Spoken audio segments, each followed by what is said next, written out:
I'm Roger Henney, your Assistant Director of Communications right here at the City of Pflugerville. And today we're at the Police Department, and I have with me Lieutenant Tyler Summers. And today we're going to be learning all about the canine dogs, how they get trained, and what they do here at the Police Department. So Tyler, to start out with, what type of training do these dogs go through? I'm sure it's extensive. Oh yes, so our dogs are selected from Europe, and pretty much when they're a puppy, they start training over there.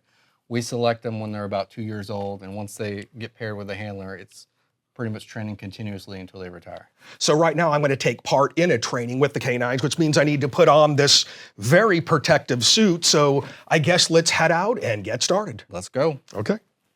So we're outside here. Tyler, I guess I need to put on this protective suit before I engage with the canines in training. So while we're doing that, give me an idea of the bond between the canines and the officers themselves. I'm sure it's a pretty close bond. Yes, so our handlers have a really strong connection with our dogs. Our dogs are part of the PPD family. We treat them as officers, and they get to integrate with the officer's family as much as we can.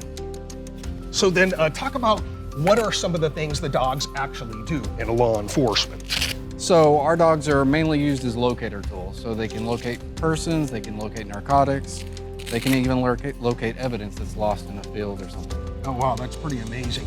So what do they do most here at the City of Pflugerville PD? What calls they go out on, and what do they do the most? I guess we'll just put this thing on while we're talking about that. So ooh, this thing is heavy. Yes. Yeah. Here at Pflugerville PD, their main purpose, primary use is a de-escalation tool.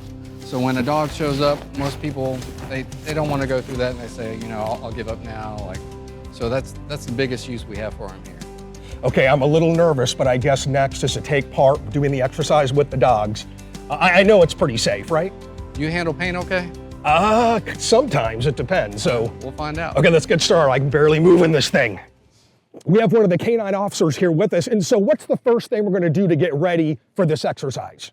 So with any exercise, any decoy, essentially, Tymo, any decoying, essentially, we also have to train you as a decoy. Okay. So what we're gonna do is teach you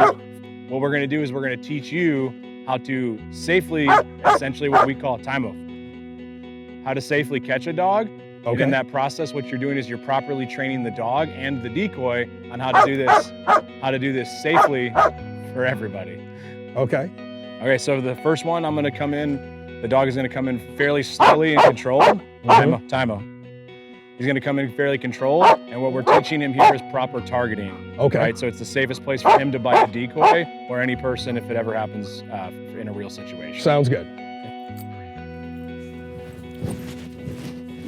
So we did that fairly slow, right? And now if you were, let's say you were a bad guy and your goal was to hurt me or other officers or people, do you think you could use your right arm at any point? No. Or is that off the board right now, correct? Yep. And would you be able to run away? Do you Probably think? not. No. Probably not, No. right? I wouldn't, because he's biting so hard. It's like if you understand the power of the dog. And so, no, I would not keep running. I'd be like, I give up. Physically able to. Yeah, he bites hard. So each time it's a little more severe, so we're taking a step up again, right? Correct. So we're gonna do essentially the same thing this time, like with Tymo, like with anything. Practice makes perfect, right? So we continue repetitions until we have it perfect. So we'll do similar to what we did. We'll increase the distance a little bit, and then we have a surprise for you after this, and we have a fresh dog for you. Oh, a fresh dog who's even stronger. Sounds good. Even stronger and bigger. Okay, here we go. So take about 5 steps back, and all set. All good? Yep.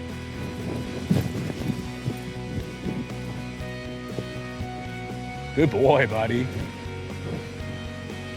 One of the amazing things about our dogs and what people don't realize, the only reason I'm leaving them on a little longer this time is to show the duration that they can physically apprehend somebody. So due to the dangerous nature of our job, one of the things we're always teaching our dogs to do is to basically never give up. We never want them to give up. We always want them to continue, which gives us time as officers to come up and safely apprehend a suspect, whether he be armed or otherwise still fighting. Okay.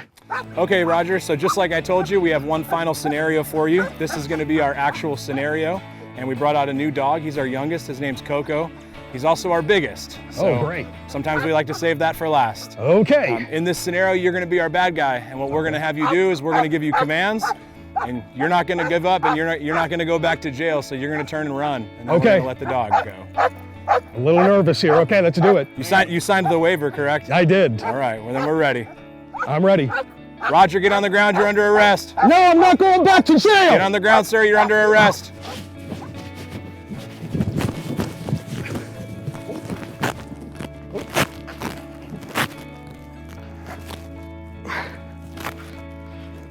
Let me know when you got enough, Wade. So, KoKo, are we still friends? You actually gave me the workout of a lifetime. I work out 6 days a week, and you were the hardest workout I've ever had. Thanks for being nice to me. Well, he wasn't real nice. And I know what you really want is you really want your toy. That's how you get rewarded. So here we go. I got to give you your toy. Are you ready? And here we go.